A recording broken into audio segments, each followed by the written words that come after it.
Would the city going forward, because of diversion is going to put more traffic on our streets? There's just kind of two impacts. One is just maintenance.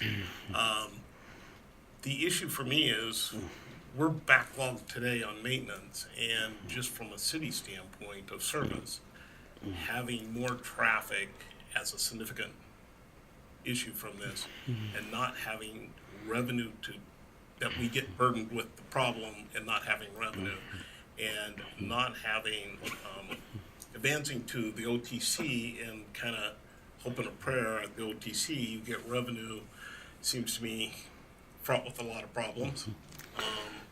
Secondly comes, as a planning commission, we have targeted the corridors, especially in the East County, for growth. And that's the commercial growth that really is our diversity out there too. And all of a sudden, they're not congested with commercial traffic, they're congested with through traffic to a destination somewhere else to get to a point downtown or somewhere else. And how do we, as an equity concern, adjust for that concern when we're not actually talking about it today? This is a future discussion in the NEPA process that's not actually connected to the city of Portland, because now that's an ODOT process. And how is the city, I don't need to answer, but how is the city going to ensure that this equity concern of this commercial development, which we talked about earlier today, going to be addressed? Because it's no minority women, it's just, do we get the development out of the commercial space that we're looking at in the next 20 years with the diversion traffic as we would if there was not that diversion traffic? And if we don't, we're losing money as a city. The third issue on equity that I would look at is, it's not only the impact of, say, transit and low-income fares, because if we look at Seattle and low-income fares, the uptake on low-income fares has only been 3 to 5%. It's not a huge jump. And TriMet, I was on the Transit Equity Committee, they're not looking for a huge jump initially. They're looking for years, and you're gonna have to lower the fare even more and talk about to jobs to make it actually work. So it's not a panacea, silver bullet. So I'm concerned that the city is not relying on that aspect. The other aspect is just ramp up. TriMet just recently said they can't ramp up really fast because of a whole bunch of other conditions, which are, they don't have the infrastructure, they don't have the people, they don't have the just structure. I mean, as an agency to ramp up very fast, if you whatever you did. The other concern is unintended impacts, and so that's housing. We know we're in an unaffordable city, actually region. How do we deal with, you can say you don't, there's a benefit that you may not be in traffic because you have to pay $5, but if you don't have $5 to pay, it's not a benefit. So how do you deal with that housing issue? And just a point on housing, if you calculate whatever the number is for the fee, housing inside becomes more valuable by that value, because you can then pay more for housing and be closer in and not have to use your car. So the cost of value pricing becomes a house price. And you can convert that to, well, if I can pay $5,000, do I pay it to rental pricing, or do I pay it to a more expensive house? The issues of schools, how do schools handle value pricing and low income and minority kids? How does healthcare handle that? And lastly, how do you pay for it? I'm concerned the city's looking at moving ahead without actually having some idea, at least conceptually, you don't have to have details, that how you're gonna get money, because Judith has said, the money's constricted. So housing, healthcare, schools, all, and actually climate to operational things that they need to expand are restricted. So I'm not sure they can get. For the record, I'd like to just state that the Constitution says that, not Judith. The Constitution says that. So how do we get around? I'm not saying how do we, without some plan to get around, not to get around the Constitution, but to change it. And how do we do that? Because moving ahead may mean that yes, you get value pricing, but the impacts are severe without any benefits. And so from that standpoint, those are my concerns, and I just hope the city does not just carpool and say, yes, we're in favor of this and send it to the OTC, that they get some guarantees up front around the equity concerns, because it's great to talk about them, but at the end of the day, without some guarantees, I'm concerned about the long term. And for Judith, I'm glad to see equity on your slides now. I just haven't seen them, and I'm like Chris has been watching this. I'm concerned at how equity will be, from an ODOT standpoint, presented in saying how you're going to deal with things like housing and other things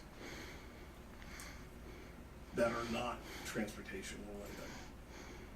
And so how does the committee and how does the community say we would like to see housing, schools, a lot of the things that we just talked about to the city, and that are important to the city of Portland in terms of building an equitable city for the next 20 years as we implement a Portland plan, and how do we do that?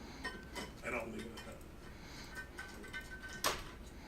that. Got a couple minutes, Mike. Yep, I'll take mine offline. I have an issue with Lyft and Uber and talk about local congestion. When I opened Lyft, there were like 15 cars within 3 blocks of my house. It's just insane, and it seems, along with diversion, that issue is huge that we need to address locally.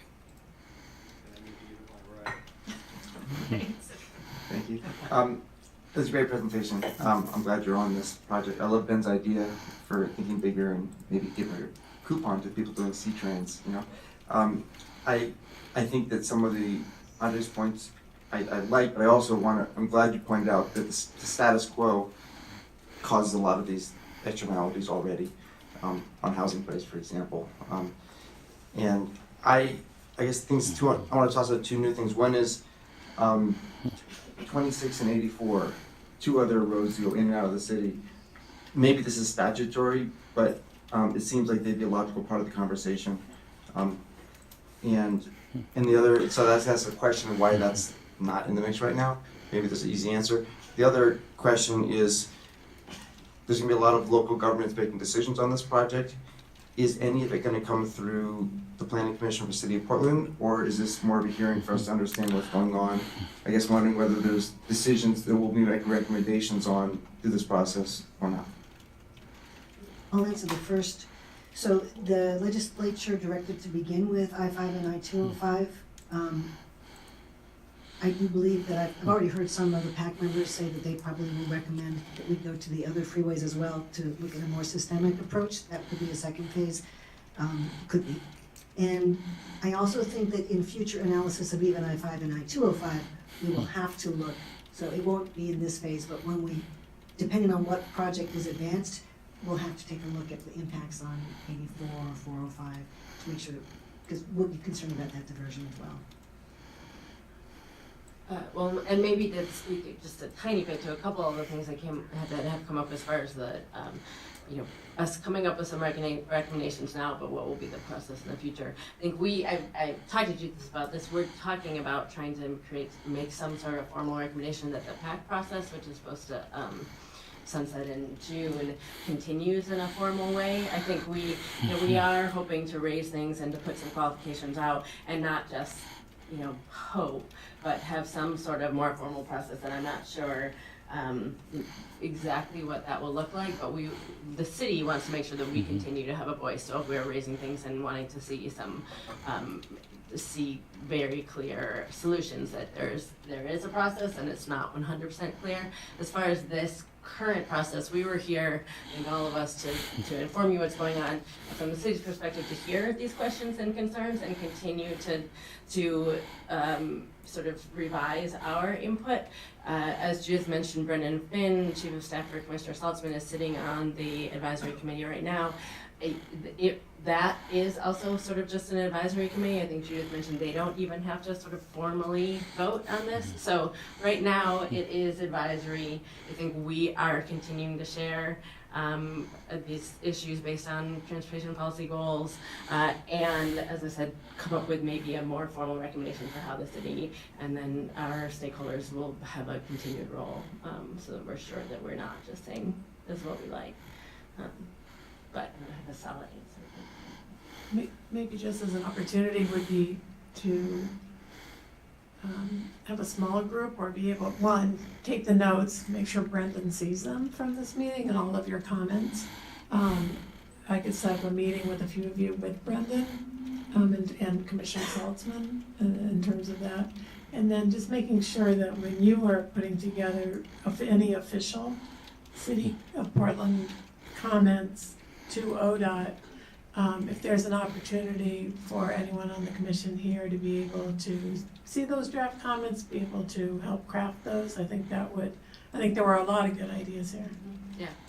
Well, I guess I would push further, maybe Susan, or its question is there are a lot of concerns expressed here. You've got a lot of kind of balls in the air as you're narrowing down, but I certainly would see once you get, and I'd have to look back at your timeline of proposals, once you kind of get to the proposal stage or kind of have an idea of what you're proposing, if we had the opportunity to have another briefing, I don't know how it works with our schedule and GS time and all that, but I think there's a lot that we could add, and we'd certainly, I'm guessing, seeing the interest of comments here, would love to write a letter, whether it's to city council or to the state or whatever, kind of just, this is our public feedback as a body that's being, representing the city that's being affected. There are a couple of ideas. There are many ways, but one, I think it would be really appropriate for this group to write a letter to the Oregon Transportation Commission, or have a representative plan on being there July 12th to provide comment directly. And that could be in addition to anything with the Policy Advisory Committee. But it does seem like it would be reasonable expectation. That would make sense.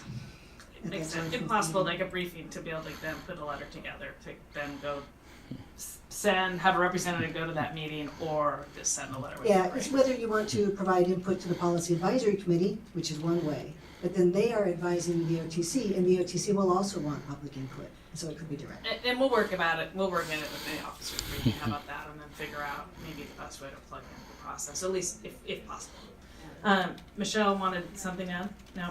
Okay. Just one last note on that. Also, we would love to continue to get as much feedback both to Brendan for his process and to help with the direct feedback to the FTC. There's a couple of the ideas that also came up that are maybe bigger than the process that ODOT is doing right now. And when we went to council in November, it was both to participate in this process and to sort of begin a broader look at best strategies and possibilities for how to implement pricing, how to deal with the congestion that Lyft and Uber are causing, and just some other strategies more broadly. So we've been concentrating mostly on this process right now, but we would love to come back and continue to have that conversation about potentially broader strategies and how they can help the system. Great, appreciate it. We are long past, 5 minutes past, when I promised everybody that we'd finished up, so I'm just going to make one last comment to the gentleman that had been hoping to provide comments to us. I think that you've outlined a lot of different opportunities to continue to do those, so I hope you'll continue to show interest and continue to participate in the process. And sorry, this was just a hearing and not an opportunity to comment. With that, we are adjourned. Thank you.